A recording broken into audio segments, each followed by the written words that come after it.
Hi guys, I'm Asmita. Welcome back to my Gosaikunda vlog day 2. हामी चाहिँ बिहान ready भएर 5 बजी चन्दनबारीबाट हिँड्यौँ। त्यहाँ चाहिँ एक रात बसेको र एक छाक खाना खाएको चाहिँ पर पर्सन 1200 रहेछ। चन्दनबारीबाट मासतिर लागिसकेपछि चाहिँ पानी परिरहन्छ सिमसिम। सो रेनकोट पनि लिएर जानु होला। जहाँ घुम्न जाँदाखेरि पनि हाँस्दै बोल्दै हिँड्दै कहिले नभेटेको नदेखेको मान्छे पनि साथी भइदिने क्या।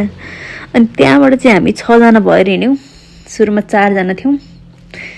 ठाउँमा बस्दै थकाइ मार्दै हामी फेरि अगाडि बढ्यौँ। मलाई चाहिँ चन्दनबारीबाट चोलाङपाटीसम्म चाहिँ बाटो हल्का केही तेर्सो हो कि जस्तो लाग्यो। उकालै नभए त होइन, तर अन्त हेरी चाहिँ केही सहज चाहिँ छ।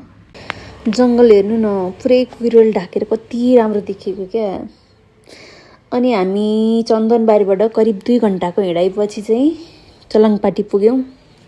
त्यहाँ गएर एकछिन रेस्ट गरिसकेपछि एक कप तातो चिया खाएर चाहिँ हामी फेरि अगाडि बढ्छौँ। म र मेरो साथी चाहिँ छोटकरी बाटो खोज्दै हिँडिरहेको थियौँ क्या। त्यहाँबाट करिब 1.5-2 घन्टाको हिँडाइपछि चाहिँ हामी लौरी बिना पुग्छौँ। एकैछिन आराम गरिसकेपछि हामी त्यही खाजा खान्छौँ। खाजामा चाहिँ हामीले वाइ चौचौ भनेका थियौँ। त्यति चौचौलाई 250 रुपियाँ हो। माई गड, एक प्याकेट जति पनि छैन हौ। हुन त ट्रान्सपोर्टेसनको सुविधा नभएर पनि होला होइन। जति माथि जान्छौँ त्यति नै एक्सपेन्सिभ हुँदै जान्छ कि। त्यति खाजा खाइसकेपछि फेरि हामी गन्तव्यतिर अगाडि बढ्छौँ। अब सुरु हुन्छ उकालो। हो माई गड, अहिलेसम्म त के नै थियो र, अब सुरु हुन्छ कि ठाडै उकालो।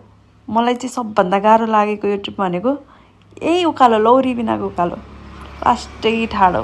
गिभ अफ नगरिकन हामी अगाडि बढ्यौँ। करिब 1 घन्टाको हिँडाइपछि हामी बुद्ध मन्दिर पुग्यौँ। त्यहाँबाट हामी भ्यू हेर्दै थकाइ मार्दै अगाडि बढ्यौँ। हेर्नु न, कत्रो भारी बोकाउँछन् के ती घोडाहरूलाई। हेर्दा पनि माया लागेर आउँछ। अब बसे गरेर त कहिले पुग्नु भनेर हामी फेरि हिँड्न थाल्यौँ, अगाडि बढ्न थाल्यौँ।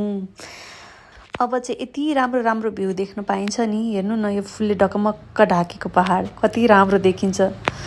तर यो फुल फुलिरहँदा चाहिँ त्यहाँ धेरै नबस्नु रे भन्दा रहेछन्। यो फुलले गरेर पनि लेक लाग्छ अरे कि मान्छेलाई। हजुरहरू गोसाइकुण्ड आउँदै हुनुहुन्छ भने चाहिँ एकदम प्रिपेयर भएर आउनु होला। ठाडो उकालो छ, धेरै चाहिने कपडाहरू बोकेर नआउनु होला। आफ्नो निड्सको सामानहरू मात्रै लिएर आउनु होला है। जति नजिक आयो त्यति नै खुट्टा चल्नै छोड्छ कि।